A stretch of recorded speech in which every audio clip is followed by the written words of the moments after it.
এইটো আমাৰ ঘৰ আছিলে, আমাৰ আগৰ মা দেউতাসকলে থকা কালীন এইটো ঘৰ আছিলে। এইটো ধান মেলি দিছে। এইটো আমাৰ ঘৰ আছিলে। ওপৰত এইটো আমাৰ কাকাৰ ঘৰ। দেখা পাইছে আপোনালোকে? এতিয়া বৰ্তমান আমি ইয়াতে নাথাকোঁ, মা দেউতাও নাথাকে, আমি অসমত গুচি গৈছোঁ। এইটো বোলে মা কৈছে সিহঁতৰ ঘৰ আছিলে আগতে। ঠিক আছে, এনেকুৱা লাগিছে আমাৰ জন্ম মাটিটো, আপোনালোকে ক'ব। ঠিক আছে।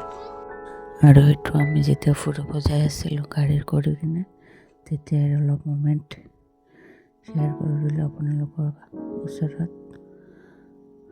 প্লিজ লাইক কৰিব, শ্বেয়াৰ কৰিব আৰু কমেণ্টত জনাব কেনেকুৱা হৈছে।